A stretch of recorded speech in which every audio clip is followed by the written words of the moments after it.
But how can we as a nation reduce obesity when the most accessible and cheapest foods are also often the most unhealthy and fattening?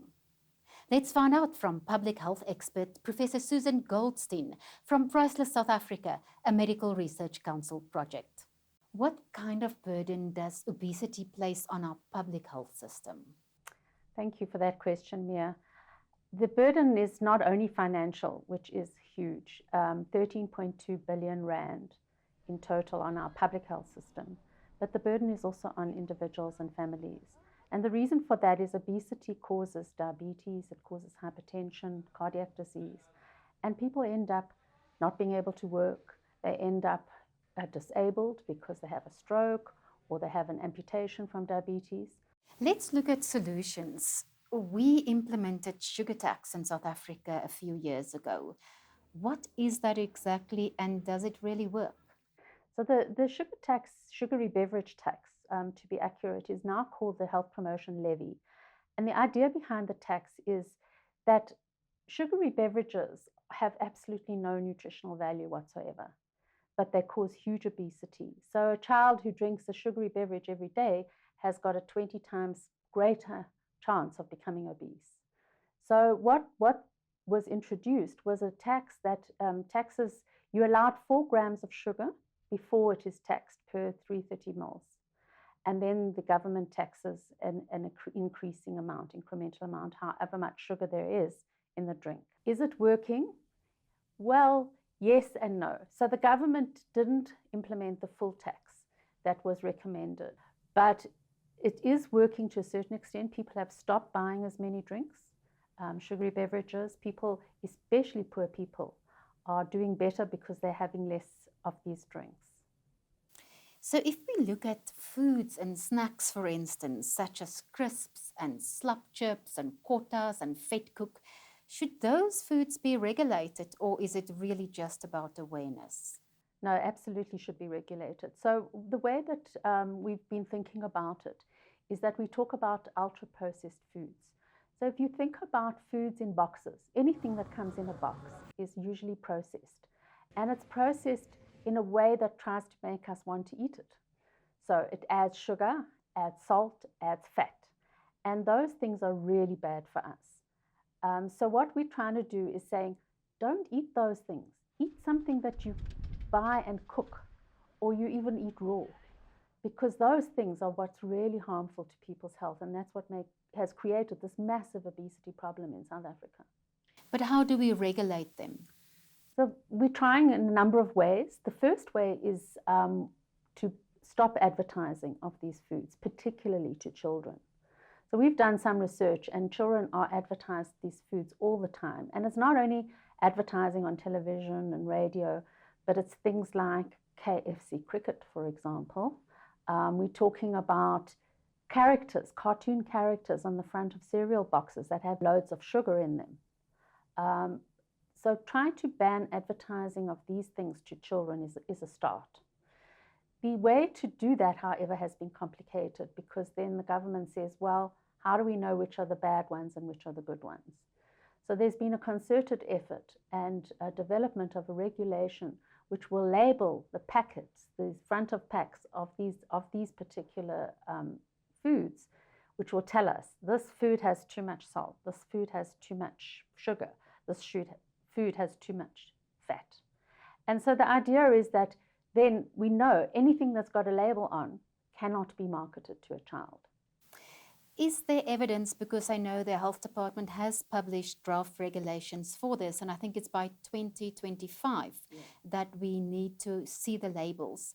Is there evidence from other countries that this labeling really works? Do people listen to it? There is evidence. Chile and Mexico have done it, and they show quite good evidence that it decreases the amount of packaged foods that people buy. It does wear off a little bit after a while.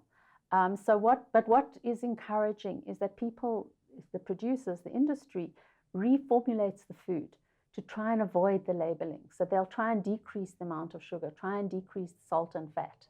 And that's, of course, a benefit because it's healthier. I want to relate this a little bit to the South African situation because a lot of these foods don't come packaged. They're sold in informal markets or along the street, for instance, vet cook, quotas. How do you regulate that? You can't. The short answer is you can't. But what you should be doing is looking at improving the food system. So what we have is we have a food system that's dominated by industries, big industries, and we're talking about multinational companies.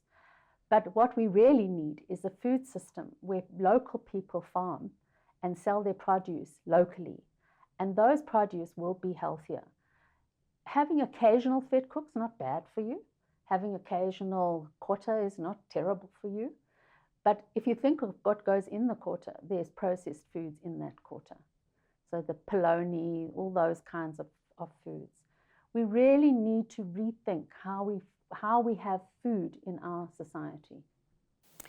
To move back a little bit to medication to treat obesity, the United Kingdom's public health system recently recommended the weight loss injection Wegovy, which has the same ingredient as Ozempic semaglutide.